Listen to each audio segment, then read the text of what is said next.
तो नमस्कार साथियों, स्वागत है आप सभी का आपके अपने यूट्यूब चैनल स्टडी विथ नेमसा में। साथियों, आज हम सभी के सामने या हम सब देशवासी भारत के उन महान 2 व्यक्तित्वों के बारे में मतलब अ, बात कर रहे हैं कि जिन्होंने एक ये हम सब का संयोग है कि एक तो आयरन मैन और एक आयरन लेडी, एक लौह पुरुष और लौह महिला दोनों का एक का जन्मदिन है तो एक एक की पुण्यतिथि है। तो ख़ैर उन दोनों महापुरुषों सरदार वल्लभ भाई पटेल और श्रीमती इंदिरा गांधी दोनों महापुरुषों के महाव्यक्तित्वों के चरणों में हम सबका कोटि-कोटि नमन है, कोटि-कोटि वंदन है। और चलिए साथियों चलते हैं। जैसा कि आपको पता है साथियों हम अपने पिछले एपिसोड में बात कर रहे थे कि विनिर्माण उद्योग देश की सकल घरेलू उत्पाद में किस प्रकार अपनी महत्वपूर्ण भूमिका निभाता है। मतलब इसी के साथ ही राष्ट्रीय अर्थव्यवस्था में उसका क्या योगदान है। इसके साथ ही हमने अलग-अलग उद्योगों के प्रकार पढ़े जिनमें आपको पता ही होगा कि हमने पहले स्वामित्व के आधार पर पढ़ा कि कृषि आधारित उद्योग नहीं आप माफ़ कीजिएगा, अपने स्वामित्व के आधार पर पढ़ा उसमें हमने पढ़ा था कि किस प्रकार संयुक्त उद्योग है, किस प्रकार निजी उद्योग है, किस प्रकार सार्वजनिक उद्योग है और किस प्रकार अपने जो सहकारी उद्योग है। इसके साथ ही हमने कच्चे माल के आधार पर पढ़ा तो उसमें हमने पढ़ा था कि कच्चे माल के आधार पर भी 2 तरीके के उद्योग है, एक कृषि आधारित है, खनिज आधारित है। आपको पता होगा साथियों हम कृषि आधारित उद्योगों में एक उद्योग की बात कर चुके थे और जो कृषि आधारित उद्योग पहला वस्त्र उद्योग और वस्त्र का भी सूती वस्त्र उद्योग हमने पढ़ लिया था। इसके साथ ही हमने चीनी उद्योग पढ़ा था और इसके साथ ही पटसन उद्योग भी पढ़ लिया था। खैर साथियों, आज हम उससे आगे की बात करने जा रहे हैं। आज के अपने वीडियो में साथियों हम बात करेंगे कि जो खनिज आधारित उद्योग है वो कौन-कौन से उद्योग है और वे आधारभूत उद्योग है तो कैसे हैं? उनके साथ ही जो सार्वजनिक उद्योग है, कौन से उद्योग है सार्वजनिक उनके बारे में भी पढ़ेंगे। जैसे कि बीएचईएल के बारे में हमने पहले भी पढ़ा था। और इसके साथ ही एसएआईएल के बारे में भी हमने पहले भी पढ़ा था, किस प्रकार स्टील अथॉरिटी इंडिया लिमिटेड है, जो एक सार्वजनिक उद्योग के तरीके से काम करता है ये जिसे सरकार नियंत्रित करती है या जिसे सरकार चलाती है। इसके साथ ही हम ये भी पढ़ेंगे साथियों को उद्योग हमारी देश की आर्थिक विकास में तो महत्वपूर्ण भूमिका निभाते ही है, रीढ़ की हड्डी है ही, लेकिन उनसे कुछ न कुछ फ़ायदा होने के साथ-साथ कुछ नुकसान भी होता है, पर्यावरण को क्षति भी पहुँचती है, तो किन कारणों से क्षति पहुँचती है या इन क्षति से बचने के लिए हम क्या उपाय कर सकते हैं? पर्यावरण निम्नीकरण को बचाने के लिए हम क्या उपाय कर सकते हैं? उनके बारे में भी हम बात करेंगे। ख़ैर साथियों, आज हमारा विशेष झुकाव रहेगा, वो एक तो रहेगा अपने खनिज आधारित उद्योगों में, इस्पात उद्योग पर और इसके साथ ही अपन आपको पता होगा तो हमने पिछली बार अपने पिछले ही एपिसोड में बात की थी कि किस प्रकार बॉक्साइट एक पदार्थ है या धातु है, उनमें से हम एल्यूमीनियम की खोज करते हैं, मतलब एल्यूमीनियम निकालते हैं, तो उनके बारे में कि एल्यूमीनियम प्रगलन उद्योग क्या है, उनके बारे में भी पढ़ेंगे। इसके साथ थोड़ा उर्वरक उद्योग के बारे में भी हमारा ध्यान रहेगा। रासायनिक उद्योग में भी कार्बनिक और अकार्बनिक उद्योगों के बारे में पढ़ेंगे, जैसे अकार्बनिक रसायन उद्योग कौन-कौन से हैं, कार्बनिक रसायन उद्योग कौन-कौन से हैं। इसके साथ ही साथियों हम सूचना प्रौद्योगिकी या इलेक्ट्रॉनिक उद्योग के बारे में भी थोड़ी बहुत जानकारी प्राप्त करेंगे। परिवहन के बारे में भी थोड़ी बहुत जानकारी प्राप्त करेंगे। हम साथ-साथ में ये भी देखेंगे कि इनके उपयोग कहाँ-कहाँ हैं। और फिर पर्यावरण प्रदूषण के संदर्भ में पर्यावरण प्रदूषण के साथ ही इन विनिर्माण उद्योगों से कौन-कौन से हानियाँ या कहाँ कौन-कौन से प्रदूषण होते हैं, जैसे जल प्रदूषण है, वायु प्रदूषण है, तापीय प्रदूषण है। उसी प्रकार अपने पर्यावरण पूरा प्रदूषित हो रहा है, तो ये सभी इन सभी के बारे में विशेष तरीके से हम बात करेंगे और हम ये भी देखेंगे एक सीमेंट उद्योग हमारे लिए क्यों महत्वपूर्ण है और पहला सीमेंट कारखाना कब खोला गया भारत में, उनके बारे में पढ़ेंगे। तो चलिए साथियों, चलते हैं बिना देरी किए आज के एपिसोड के बारे में हम आज पढ़ते हैं। तो जैसा कि साथियों हमने बात की थी कि हम सबसे पहले बात कर रहे हैं खनिज आधारित उद्योग। कौन से उद्योग है साथियों? खनिज आधारित उद्योग। खनिज आधारित उद्योग।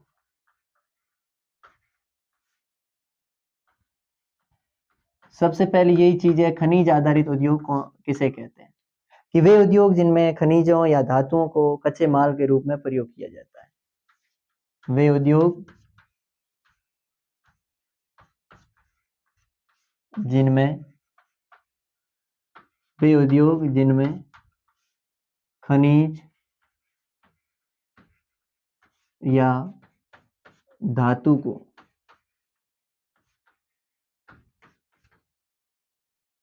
कच्चे माल के रूप में प्रयोग किया जाता है। कच्चे माल के रूप में प्रयोग किया जाता है। प्रयोग किया जाता है। वे क्या कहलाते हैं? खनिज उद्योग कहलाते हैं। अब खनिज उद्योगों में हम सबसे पहले बात करेंगे लौह एवं इस्पात उद्योग। लौह एवं इस्पात उद्योग।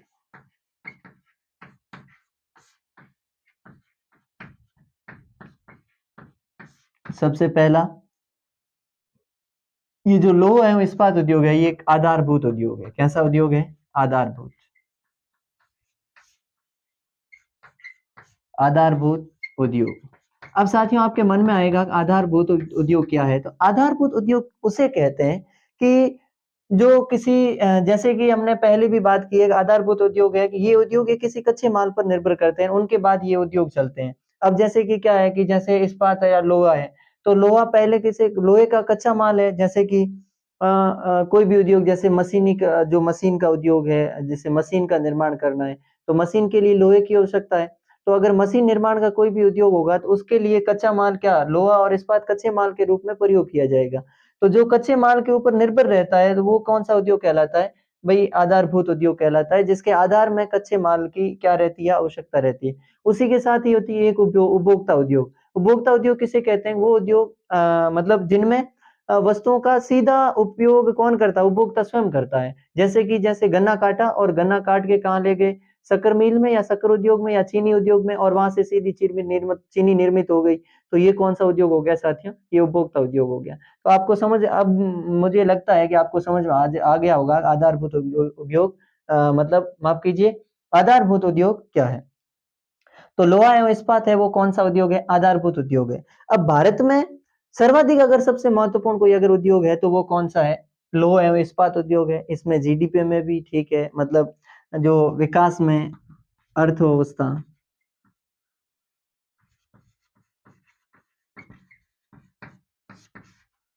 का में योगदान,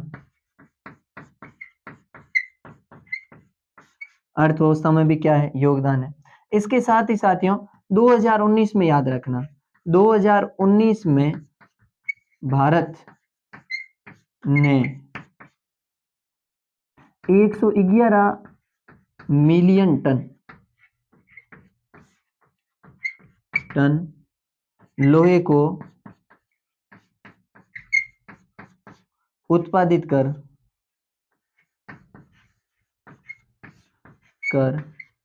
विश्व में दूसरा स्थान प्राप्त किया।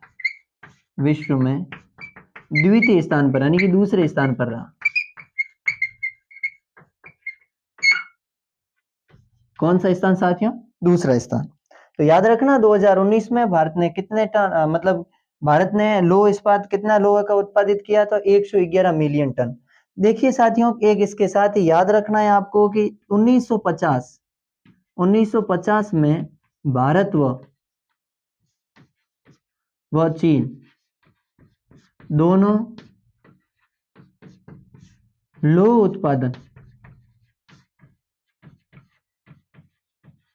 उत्पादन में लगभग बराबर थे। लगभग बराबर थे। ठीक है, लेकिन 2019 के आंकड़ों के अनुसार, 19 के आंकड़ों के अनुसार, आंकड़ों के अनुसार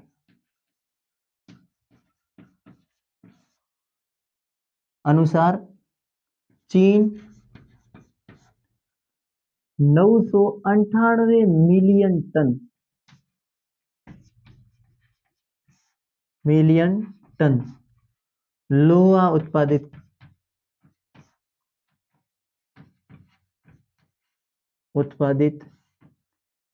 आंकड़ों के अनुसार चीन ने 998 मिलियन टन लोहा उत्पादित किया। और भारत ने कितना किया? हमने पहले भी देखा है कि 2019 में भारत ने 111 मिलियन टन, और वहीं 2019 में चीन के आंकड़े क्या बता रहे हैं? 998 मिलियन टन। इतना चीन हमारे से आगे निकल गया। अब देखिए साथियों, तो इससे आपको पता चल गया होगा दुनिया में लोहे के उत्पादन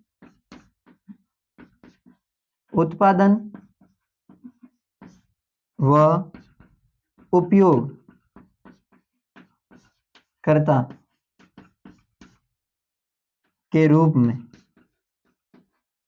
रूप में चीन प्रथम स्थान पर है। चीन प्रथम स्थान पर है।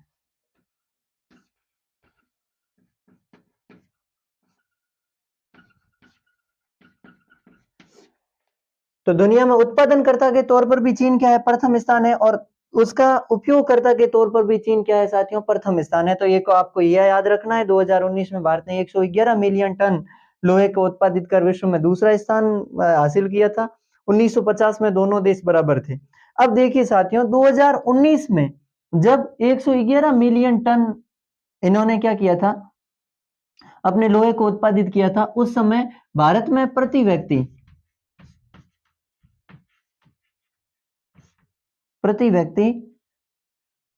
लोहा लमसम कितने थे?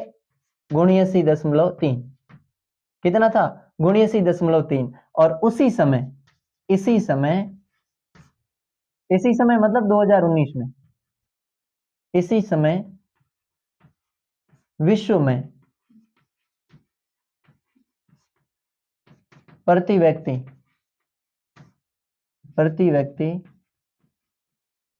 लोहे की खपत, लोहा कितना था? 229.3। बहुत महत्वपूर्ण है साथियों, याद रखने योग्य है कि जिस समय 2019 में भारत 111 मिलियन टन लोहा उत्पादित किया था, मतलब लोहे को निकाला गया था, उस समय भारत की प्रति व्यक्ति जो लोहे की जो दर थी वो कितनी थी? 79.3। और इसी समय विश्व की जो मतलब लोहे की प्रति व्यक्ति दर थी वो कितनी थी? 229.3%, अर्थात 229.3 मतलब ये उनकी क्या थी? दर थी। और वापस याद कर लीजिए साथियों, दुनिया में लोहे के उत्पादन में व उपयोगकर्ता दोनों के रूप में चीन क्या है? प्रथम स्थान पर है। इसके साथ ही साथियों हम एक और चीज याद रखेंगे कि हमारे देश में लोहा है, हम लोहे का ठीक तरीके से उपयोग भी कर सकते हैं। हम जितना हमारे उपयोग में काम आता है उतना लोहा हमारे पास है, फिर भी कुछ कमी है जिसके कारण हम उस लोहे को बाहर नहीं निकाल पाते। एक तो हमारे पास तकनीकी की इतनी अत्याधुनिक सुविधाएं नहीं है, दूसरा अगर कहीं है तो उनका प्रयोग करने में मतलब कहीं न कहीं दिक्कतें आ रही है। जैसे कि हमारे पास संभव हमें तो चीज़ें मिली तो है, लेकिन संभावी क्षेत्र है, वो हमारे पास है। लेकिन उन्हें बाहर निकालने की तकनीकी अभी हमारे पास नहीं आई है, जिसके कारण भारत क्या है? पिछड़ता जा रहा है या ये पीछे रह रहा है। लेकिन फिर भी इस लोहे के उत्पादन ने लगातार कहीं न कहीं हम सबको या भारत को हमेशा लोहे को निकालने में या अपने उद्योग क्षेत्र में बढ़ावा देने के लिए हम भारत नए से नए प्रयोग करता जा रहा है, और धीरे-धीरे लोहे की खपत भी क्या हो रही है? बढ़ती जा रही है, या लोहे का उत्पादन भी बढ़ता जा रहा है। जैसे कि ये जो 2019 में 111 मिलियन टन था, यही 2016 में कितना था साथियों? केवल और केवल 2016 में ये था 89, कितना था? 89। तो ये खैर हमने धीरे-धीरे विकास किया है, तो खैर लेकिन चीन के बराबर नहीं। और दूसरा है कि लोहा इस्पात उद्योग कहाँ-कहाँ काम मतलब इसका उपयोग कहाँ आता है? तो साथियों मशीन बनाने में, बर्तन बनाने में, या लोहे के चद्र बनाने में, तो बहुत सारी मोटर गाड़ियाँ बनाने में, ये सारे के सारे किसके हैं? लोहे के ही तो है। तो उपयोग के तौर पर ये याद कर लेना। बाकी आपको ये याद करना है कि आपको कि अगर पूछ लिया जाए खनिज आधारित उद्योग में, ये पूछ लिया जाए लौह और इस्पात उद्योग कैसा उद्योग है? तो वो आधारभूत उद्योग है। इसके साथ आधारभूत उद्योग भी है, इसके साथ खनिज आधारित उद्योग भी है, जो हमने पहले बात कर ली है। अर्थव्यवस्था में इसका बहुत अच्छा योगदान है। 2019 वाला ये 111 मिलियन टन याद कर देना। और 1950 में भारत और चीन बराबर थे, लेकिन होने का कारण क्या है? ये यही कारण है कि संभाव्य तो है, लेकिन हमारे पास वो तकनीक नहीं है जिसके कारण हम चीन को बाहर निकाल मतलब लोहे को बाहर निकाला ज़्यादा से ज़्यादा उत्पादित कर सकें। और दूसरा, देश की अर्थव्यवस्था इतनी या उस समय देश में इतनी तकनीकी विस्तृत नहीं हो पाई थी, जिसके कारण चीन हमसे आगे निकल गया, लेकिन हम चीन से पिछड़ गए। लेकिन फिर भी हम ये नहीं कह सकते कि हमारा देश पिछड़ा हुआ है, निरंतर विकासशील विकसितता की ओर आगे बढ़ रहा है हमारा देश। तो खैर साथियों, ये है अपना लौह और इस्पात उद्योग। लौह और इस्पात उद्योग के बाद हम बात करेंगे, वो करेंगे आपके एल्यूमिनियम प्रगलन की। और इसके साथ ही याद करना है साथियों कि ये जो लौह और इस्पात उद्योग है, इसकी जो निर्माण प्रक्रिया क्या है, कि भी लोहा किस प्रकार बनता है। जैसे कि साथियों मैं यहाँ आपको समझाऊं, और इसके साथ ही जिस जिस समय लोहा निकाला जाता है उस समय शुद्ध लोहा नहीं निकलता है, और जिस समय इसे निर्मित किया जाता है उस समय भी शुद्ध लोहा निर्मित नहीं होता। इसके साथ इन उद्योगों में क्या होता है कि लोहे का अंश पाया जाता है, इसके साथ ही आपके कोकिंग, कोल का अंश पाया जाता है, और इसके साथ ही चूना पत्थर का अंश पाया जाता है, चूना पत्थर। और ये चूना पत्थर है, ये कोकिंग है, ये सब इनका अंश कितना होता है साथियों, तो ये अनुपात में याद करना आपको कि लोहा होता है 4 अनुपात में, कोल होता है, ये जो तार होता है ये कितना होता है 2 अनुपात में, और चूना कितना होता है 1 अनुपात में। तो लोहे के अंश होते हैं 4, ये जो कोकिंग कोल वगैरह मतलब कोयले का एक प्रकार है, इसके अंश होते हैं 2, और चूना कितना होता है 1।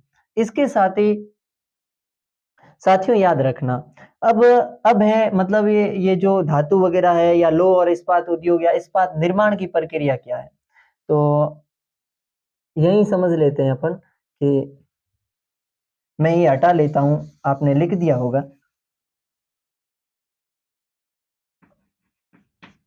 लौह और इस्पात निर्माण की प्रक्रिया, निर्माण की प्रक्रिया। हो सकता है 1 नंबर का प्रश्न पूछ लिया जाए इसके क्या। देखिए साथियों, सबसे पहले कच्चा माल, कच्चा माल, ठीक है। और कच्चा माल किससे आता है, परिवहन से, परिवहन से कच्चा माल परिवहन से लाना कहां तक, उद्योगों तक। उसके बाद गलाना, कच्चे माल को क्या करना, गलाना। और इसके साथ ही इसमें क्या डालना साथियों, इसके साथ ही चूना पत्थर, चूना पत्थर आदि का मिश्रण, आदि का मिश्रण, ठीक है। जैसे कि साथियों हमने देखा कि सबसे पहले कच्चा माल परिवहन के द्वारा लाना, उसके बाद उसे कच्चे माल को जो लोहा लाया जाता है उसे गलाया जाता है, उसमें चूना पत्थर आदि का मिश्रण किया जाता है। फिर उसको क्या किया जाता है, गलाने के बाद उस गले हुए चूने को मतलब जो उनका मसा जो गला हुआ होता है लोहा, उनको क्या बनाया जाता है, ढलुआ लोहा, ढलुआ या ढला हुआ लोहा, ढला हुआ लोहा, ठीक है। और फिर इसको क्या किया जाता है, फिर ढलुए लोहे को क्या कर दिया जाता है, ढलुए लोहे को वापस किसमें बदला जाता है, फिर इसमें मैग्नीज डाला जाता है। और मैग्नीज क्या करता है, मैग्नीज के मिश्रण, मिश्रण से लोहे को कठोर बनाया जाता है, लोहे को कठोर बनाया जाता है, बनाया जाता है। और फिर लोहा या धातु बन जाता है, धातु या इस्पात जो भी कहें आप, ये इसका निर्माण होता है।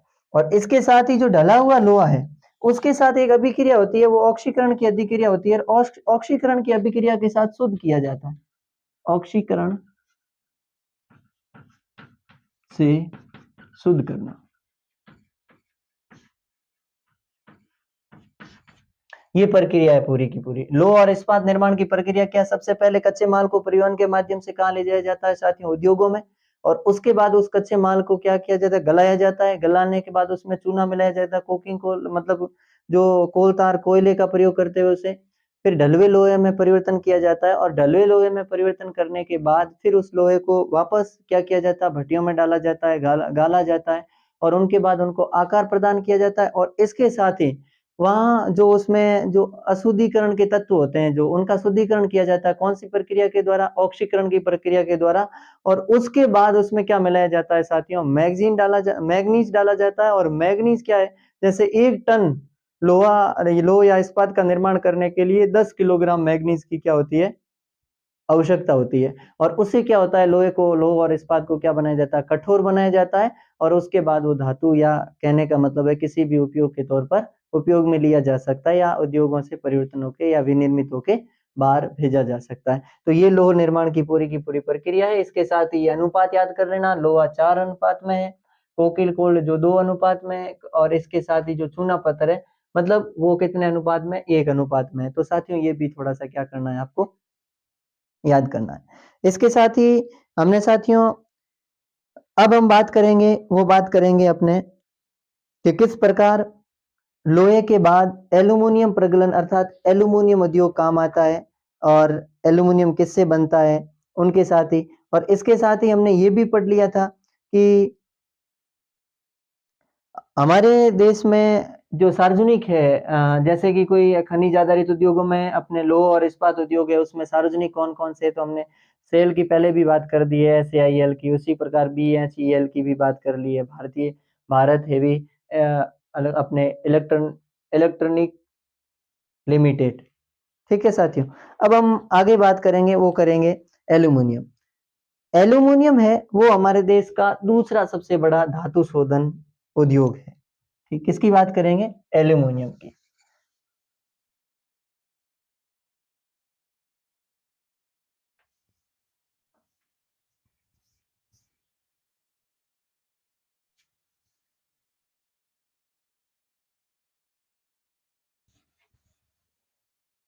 इसके साथ ही अगर याद करो तो 10 लोहे के 10 जो बड़े विशाल संयंत्र लगे हुए हैं, जिसमें अपने कर्नाटक में है, उड़ीसा में है, अपने आंध्र प्रदेश में है, पश्चिम बंगाल के चंद्रपुर वगैरह है, ये सारे के सारे झारखंड वगैरह, उड़ीसा में वगैरह 10 बहुत बड़े मतलब विशाल है, और उसके साथ छोटे बहुत सारे ये उद्योग लगे हुए हैं इनके। ठीक है, मुख्य रूप से 10 है जो एनसीईआरटी यही बताती है। अब साथियों हम बात करेंगे, वो करेंगे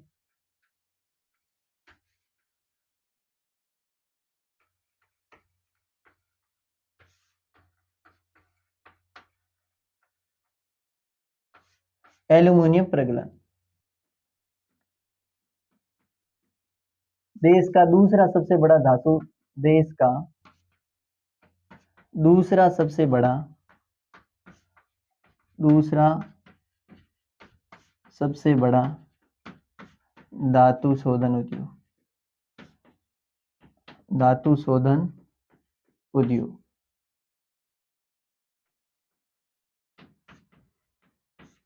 देश का दूसरा सबसे बड़ा धातु शोधन उद्योग। इसके साथ ही ये कहाँ है, मतलब ये उद्योग अपने कहाँ है? तो उड़ीसा, पश्चिम बंगाल, उत्तर प्रदेश, केरल आदि क्षेत्रों में, आदि क्षेत्रों में स्थापित स्थापित और एल्यूमिनियम को कोबाल्ट से अपने माफ कीजिए, एल्यूमिनियम को बॉक्साइट से प्राप्त किया जाता है। किससे प्राप्त किया जाता है? बॉक्साइट से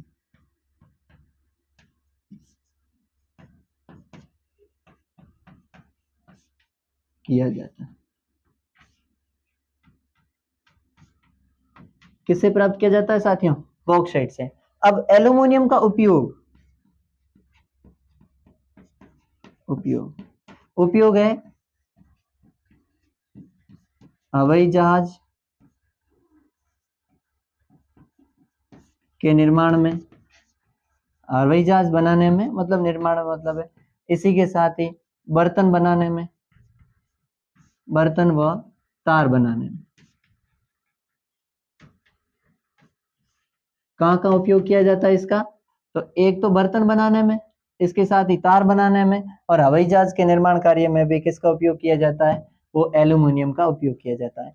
अगर अब हम साथियों समझते हैं कि क्या बॉक्साइट पूरा का पूरा एल्यूमिनियम में परिवर्तित होता है? नहीं साथियों।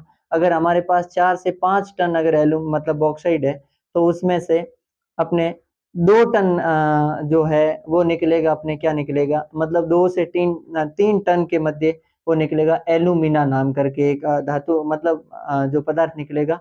और उसके बाद उसको संशोधित करते हुए उद्योगों के माध्यम से या औद्योगिक प्रक्रिया के माध्यम से फिर हमें प्राप्त होगा 1 टन एल्यूमिनियम।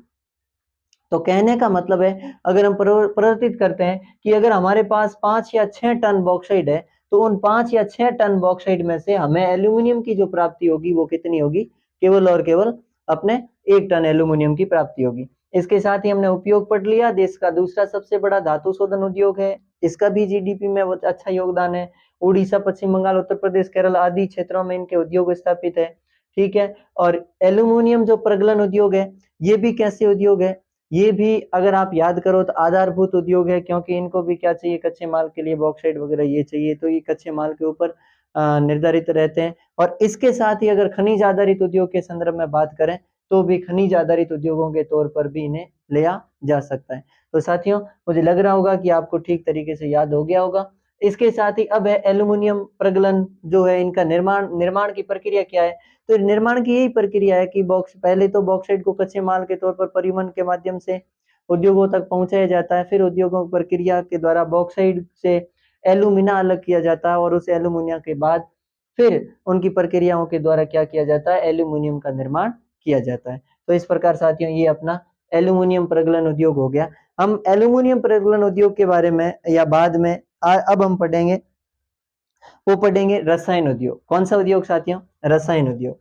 तो रसायन उद्योग हम यही बात कर लेते हैं, रसायन उद्योग की। रसायन उद्योग कौन सा उद्योग? रसायन उद्योग।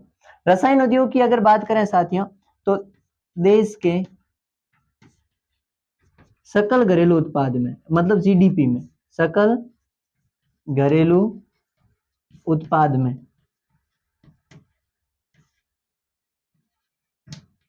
3% योगदान। कितना प्रतिशत? 3% योगदान। और इसके साथ ही देश में,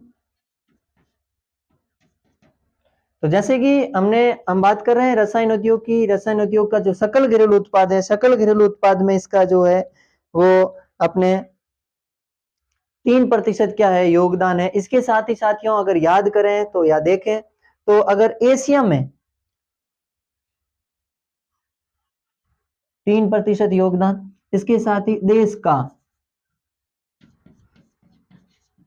एशिया में तीसरा स्थान। किसमें? रसायन उद्योग में। कौन सा स्थान? तीसरा स्थान। और देश का विश्व में बात करें तो कौन सा उद्योग देश का विश्व में कौन सा है? 12वां स्थान।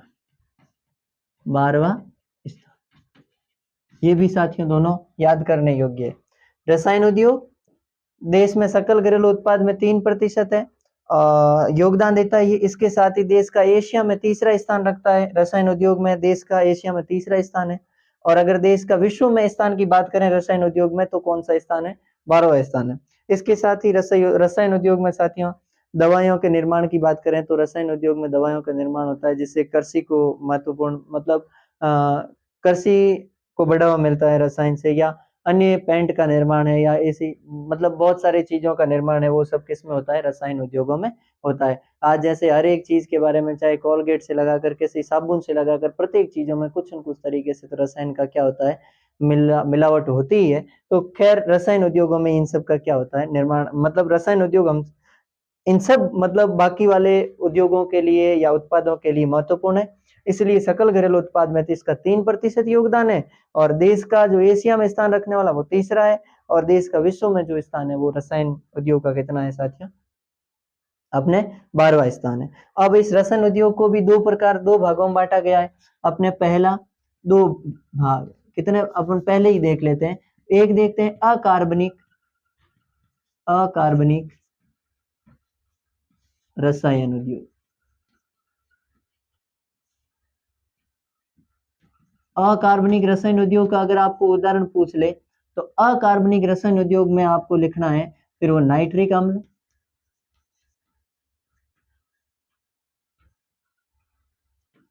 ठीक है, सल्फ्यूरिक अम्ल,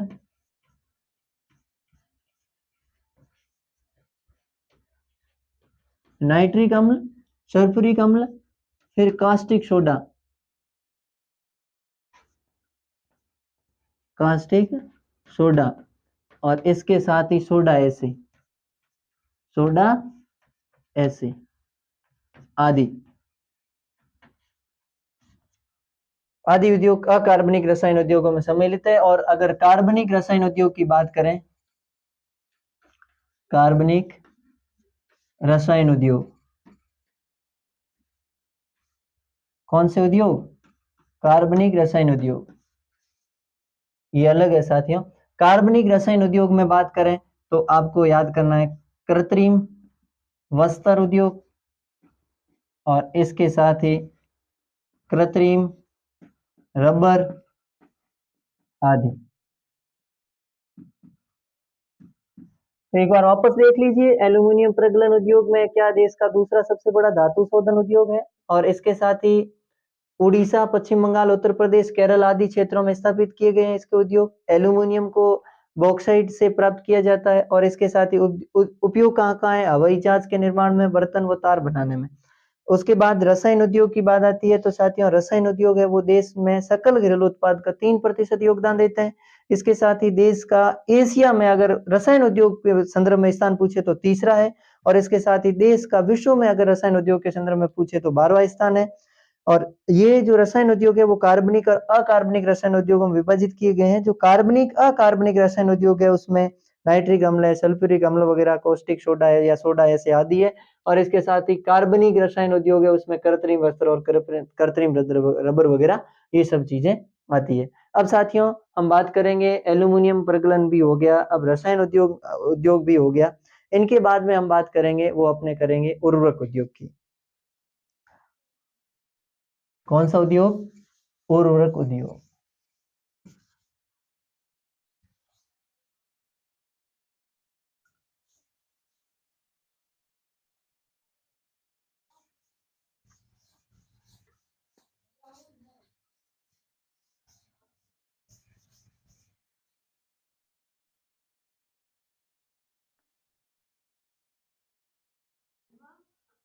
चलिए साथियों अब हम बात करते हैं उर्वरक उद्योग।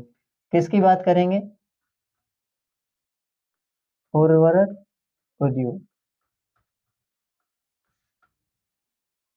उर्वरक उद्योग। अब उर्वरक उद्योग में क्या है, जैसे कि उर्वरक उद्योग की बात करें साथियों तो उर्वरक उद्योग में जैसे कि आज हम यूरिया है, डीएपी है, इन सब का पोटास है, फॉस्फेट है, इन सब का प्रयोग करते हैं साथियों। तो इनके बारे में हम बात करेंगे कि किस प्रकार यूरिया, डीएपी, फॉस्फेट इन सब या पोटास इन सब का उपयोग कैसे करते हैं या किन चीजों में ज्यादा इनका उपयोग किया जाता है। हाँ तो साथियों हम बात कर रहे थे उर्वरक उद्योग की। उर्वरक उद्योग में आपने देखा होगा कि जैसे नाइट्रोजन या नाइट्रिक अम्ल के तौर पर बात करें तो उसमें अपने यूरिया है, यूरिया के साथ ही अपने एक और बात करें तो डीएपी है, और डीएपी के साथ ही हम अगर और कोई बात करें तो इसके साथ ही पोटास है। हमें साथियों यहाँ विशेष तरीके से याद क्या करना है, वो याद करना है हमें, वो करना है पोटास। क्यों करना है पोटास? क्योंकि यूरिया और डीएपी का उत्पादन ठीक भारत में हो रहा है, लेकिन जो पोटास का आयात है पूरा का पूरा आयात वो कहाँ हो रहा है? वो पूरा का पूरा अंतरराष्ट्रीय, मतलब लगभग पोटास का हिंदुस्तान में आयात ही हो रहा है। आयात का मतलब आप समझते हो कि हमारे देश से अगर कोई भी वस्तु यहाँ से भारत से बाहर भेजी जाती है तो उसे निर्यात कहा जाता है, और विदेशों से आने वाली वस्तु जितनी भी वस्तुएं आती है उन्हें क्या कहा जाता है? आयात कहा जाता है। तो ये आयात ही क्या है, मतलब पोटास का क्या हो रहा है? आयात हो रहा है। तो आयात क्यों हो रहा है? क्योंकि हमारे देश में पोटास की वो स्थिति नहीं है कि जो हमारे, जितना हम पोटास का उपयोग करते हैं उतना हमारे देश में पोटास के भंडार है नहीं। लेकिन हालांकि मुझे कुछ अनुमान कुछ याद आ रहा है कि अभी राजस्थान में मतलब लगभग कुछ समय पहले ही पोटास के ठीक भंडार मिले हैं। अब साथियों हम बात करेंगे उर्वरक उद्योग के बाद, वो बात करेंगे, और उर्वरक उद्योग के अगर उपयोग के तौर पर बात करेंगे तो फिर इसके उपयोग है कि उर्वरक उद्योग ने कृषि को बढ़ावा दिया है, विशेष तरीके से अंतर्राष्ट्रीय या मतलब अपने हरित क्रांति है, हरित क्रांति को ज्यों ही बढ़ावा दिया, तो हरित क्रांति को बढ़ावा मिलने के बाद उर्वरक उद्योग की क्या हुई, लगातार तेज मांग हुई है, लगातार क्या हुई है, वृद्धि हुई है। अब ये है अपने पोटास का एक थोड़ा याद रख लेना कि भाई पोटास है वो वर्तमान में भारत अपने क्या है, विदेशों से आयात हो रहा है। अब इसके बाद हम बात करेंगे साथियों सीमेंट उद्योग। किसकी बात करेंगे? सीमेंट उद्योग। अब सीमेंट उद्योग ये भी किसके आधार पर है? कच्चा माल है, इसको भी चाहिए, तो इसके लिए कच्चा माल कौन सा होगा? चूना पत्थर। सीमेंट उद्योग का कच्चा माल क्या है? चूना पत्थर। चूना पत्थर। इसके साथ ही सीमेंट का उद्योग मतलब वायुयानों के लिए, वायु अड्डे बनाने के लिए, उसके साथ ही मकान बनाने के लिए, मैं यहाँ लिख ही देता हूँ उपयोग।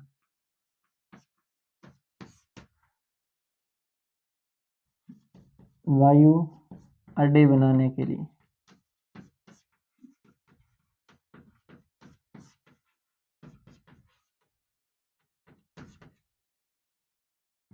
इसके साथ ही मकान बनाने के लिए, मकान निर्माण में,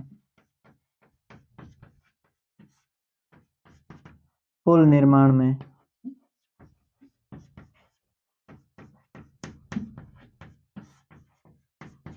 आदि।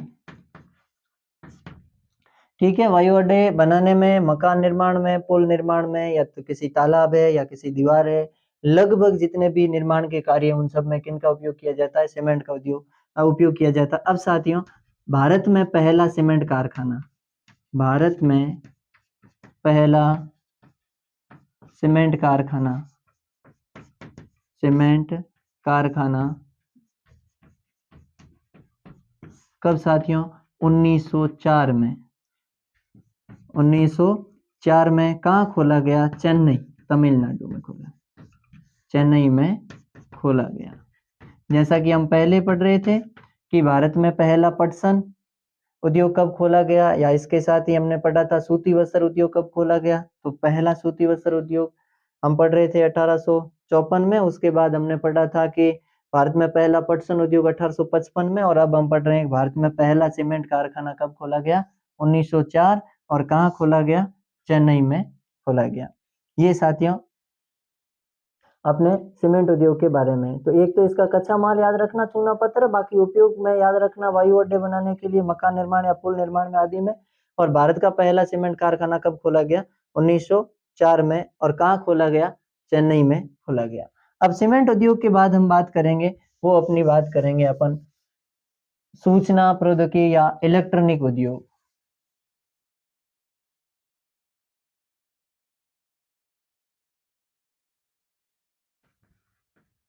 सूचना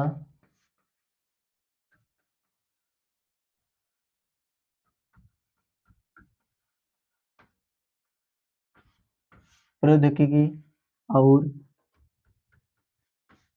इलेक्ट्रॉनिक उद्योग।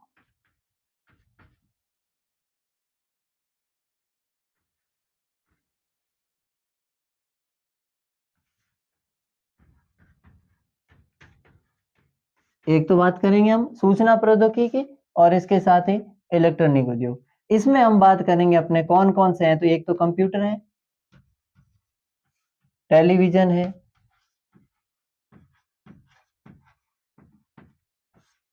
इसके साथ ही दूर संचार के साधन है, संचार के साधन, और इसके साथ मोबाइल वगैरह जितने भी है वो सब सूचना के साधन, मोबाइल, टेलीफोन आदि। ये जो सूचना प्रौद्योगिकी और इलेक्ट्रॉनिक उद्योग है, इसमें क्या है कि ये भी भारत में ठीक अच्छी तरीके से धीरे धीरे विकास हो रहा है। जैसे कि सूचना प्रौद्योगिकी या सूचना के क्षेत्र में हमारे देश में जिस समय से राजीव गांधी के बाद, जो तत्कालीन प्रधानमंत्री राजीव गांधी जी के बाद जो सूचना प्रौद्योगिकी में हमारे देश में जो सूचना क्रांति आई है, उनके बाद हमने लगातार कंप्यूटर है, टेलीविजन, दूर संचार के साधन, मोबाइल, टेलीफोन आदि का अच्छे तरीके से प्रयोग किया है, बहुत बेहतरीन तरीके से प्रयोग कर रहे हैं। और हमारे देश में इन सभी के कारण या इनके कारण धीरे-धीरे सूचना प्रौद्योगिकी और इलेक्ट्रॉनिक उद्योग को क्या मिल रहा है? बढ़ावा मिल रहा है। इलेक्ट्रॉनिक उद्योग के बारे अलावा भी हम बात करेंगे।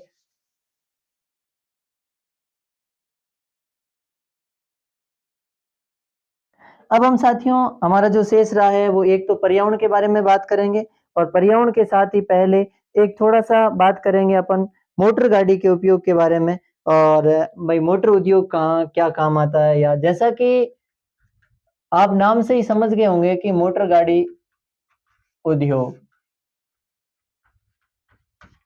मोटर गाड़ी उद्योग में विशेष तरीके से आपको ये याद रखना है, चाहे दुपहिया वाहन है, मोटरसाइकिल है, चाहे साइकिल है या त्रिपहिया वाहन है, ऑटो है, टमटम है, रिक्शा है या इनके साथ ही फोर व्हीलर मतलब चतुपहिया गाड़ी है जो चौपहिया है। अर्थात कहने का मतलब है कार है, जितनी भी बड़ी-बड़ी गाड़ियाँ हैं, ये सब गाड़ियाँ किसमें निर्मित की जाती है? मोटर गाड़ी उद्योग में निर्मित की जाती है। बड़े-बड़े तरीके से मोटर गाड़ी उद्योग में, इतने याद रखना। अब साथियों इनमें से आपको उदाहरण पूछा जाएगा कि कौन-सा मोटर गाड़ी उद्योग का उदाहरण है या कौन-सा सूचना प्रौद्योगिकी या इलेक्ट्रॉनिक उद्योग का उदाहरण है या कौन-सा अपने रसायन उद्योग का उदाहरण है, तो ये थोड़े उदाहरण याद रखना। जैसे कि दुपहिया गाड़ी है, तो वो मोटर गाड़ी उद्योग का है, उसी प्रकार कार है, बस है, रेल है, ये सब कौन से हैं? मोटर गाड़ी उद्योगों का ही है। उसी प्रकार अगर हम बात करें कि कार्बनिक में अगर कृत्रिम रबर वगैरह है, तो फिर ये किसका होगा? अपने कार्बनिक रसायन उद्योग का उदाहरण होगा। इसके साथ ही अगर हम बाकी जैसे टेलीविज़न की बात करें, तो सूचना प्रौद्योगिकी और इलेक्ट्रॉनिक उद्योगों की बात की जा रही होगी। तो ये साथियों अपना मोटर गाड़ी उद्योग। अब हम बात करते हैं कि इन उद्योगों से पर्यावरण में क्या-क्या नुकसान पहुँचते हैं।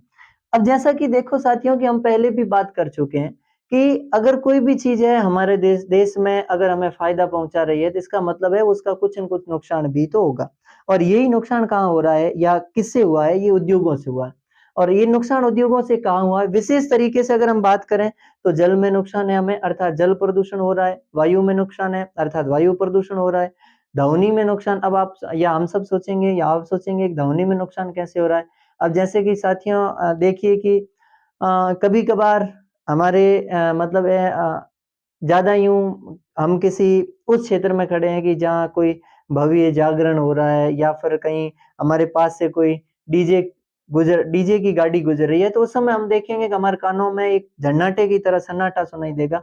मतलब अचानक या कोई मान लो कि हम कोई बड़ा बम का या किसी वाहन के टायर फूटने की आवाज़ आती है या कोई बड़े धमाके की आवाज़ आती है, तो हम मतलब अपने कानों को सुरक्षा देने के लिए कानों को ढक दिया जाता है। तो उसी प्रकार ये जितने भी उद्योग हैं, उन उद्योगों में ज़्यादा से ज़्यादा क्या होता है, ध्वनि प्रदूषण मतलब तेज़ ध्वनियाँ आती है और उन ध्वनियों के कारण ही कहीं न कहीं व्यक्ति का संतुलन जो एक तो जो श्रमिक क्षमता है मतलब श्रवणिक क्षमता है, अर्थात है जो सुनने की क्षमता है, वो क्षमता कम हो जाती है, कभी-कभार इससे व्यक्ति क्या हो जाता है, बहरा भी हो जाता है। खैर इनके बारे में हम डीपली में बात करेंगे, तो इससे पहले हम पर्यावरण में होने वाले प्रदूषण, उद्योगों से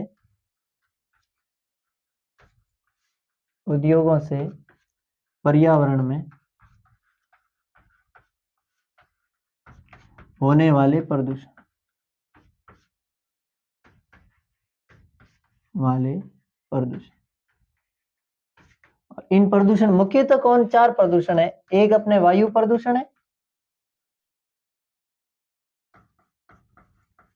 एक दूसरा अपने जल प्रदूषण है,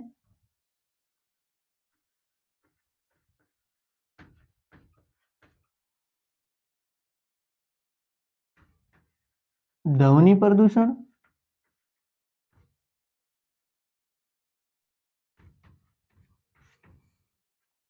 वायु प्रदूषण है, जल प्रदूषण, ध्वनि प्रदूषण और एक है अपना चौथा वो है तापीय प्रदूषण।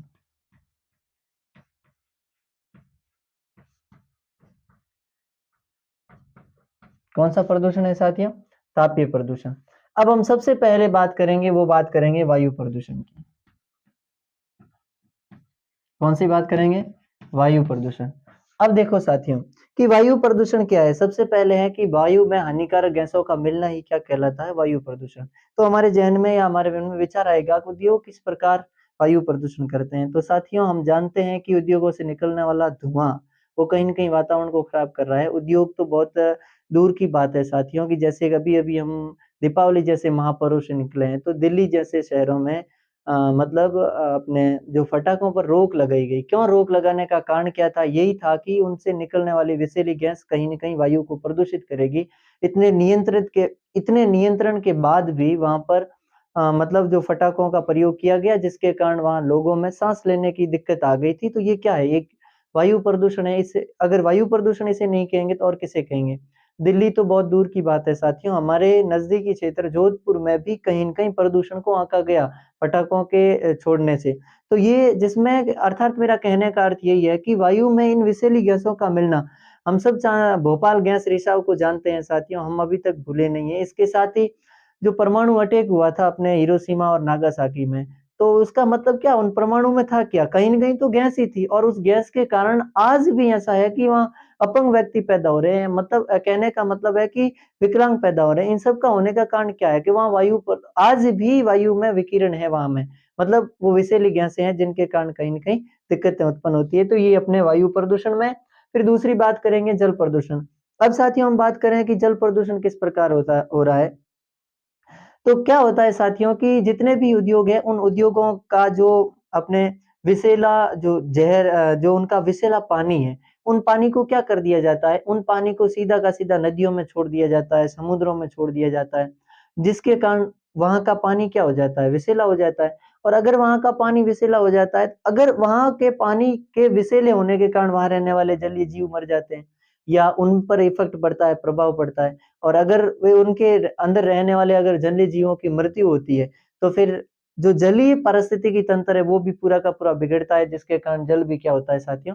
प्रदूषण होता है। उसके साथ ध्वनि प्रदूषण होता है, जैसे कि मैंने पहले भी कहा था कि व्यक्ति की जो सुनने की क्षमता है, वो अक्षम हो जाता है सुनने में व्यक्ति। और इसके साथ ही कभी-कभार ज़्यादा हृदय गति रुक जाती है व्यक्ति की ज़्यादा ध्वनि के शोर से। तो ये भी हमारे लिए या मानव स्वास्थ्य के लिए खराब है, तो इससे ध्वनि प्रदूषण भी हो सकता है। अब है तापीय प्रदूषण। कभी-कभार साथियों क्या होता है कि उद्योगों का जो गर्म पानी है, उन्हें बिना ठंडा किए सीधा का सीधा क्या कर दिया जाता है, नदियों में मिला दिया जाता है। और अगर वो गर्म पानी नदियों में सीधा जाता है, तो कुछ न कुछ अपना प्रभाव छोड़ता है, जिसके कारण जैसे कि हमने पहले जल प्रदूषण जिस प्रकार हुआ, वो सेम का सेम तरीका। ये गर्म पानी नदियों में जाएगा, नदियों में रहने वाले जलीय जीव मरेंगे।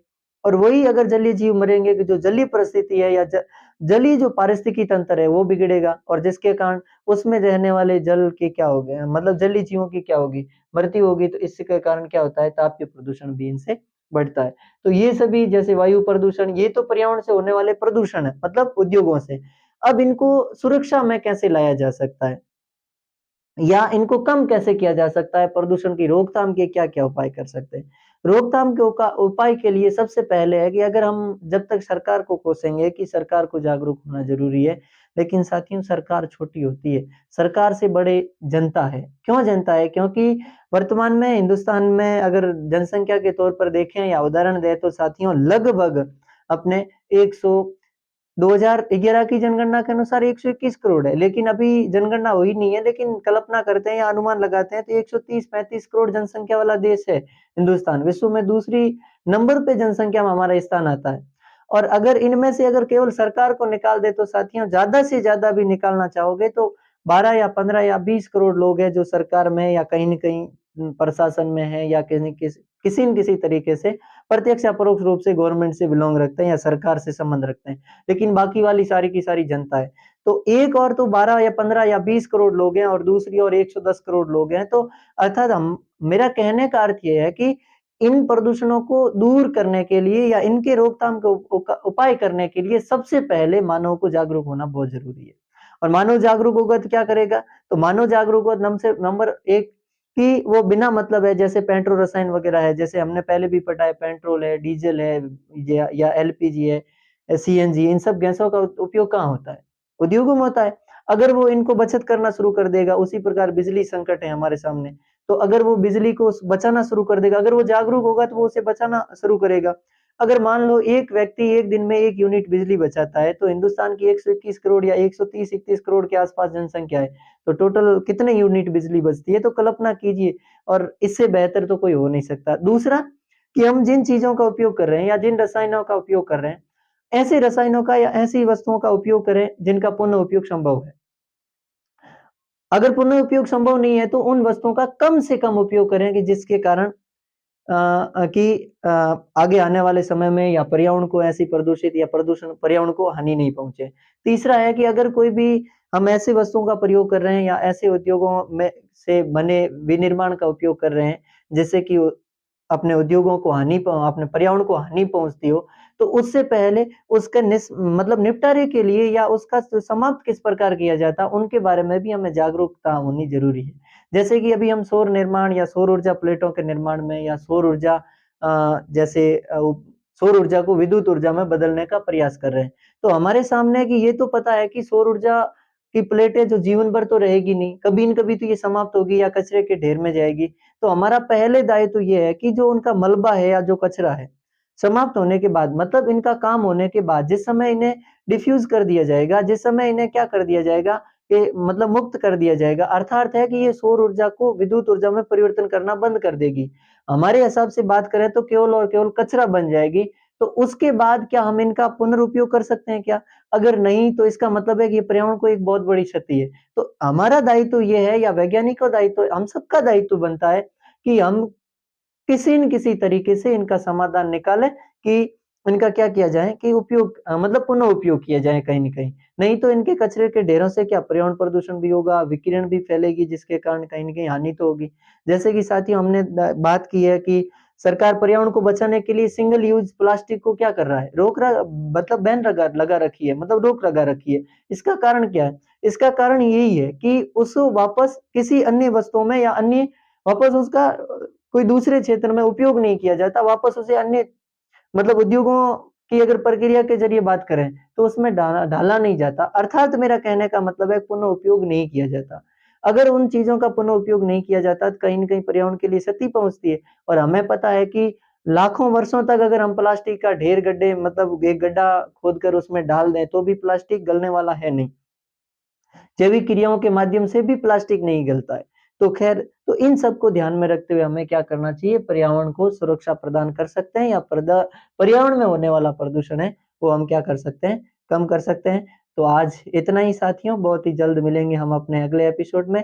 तब तक के लिए नमस्कार, धन्यवाद।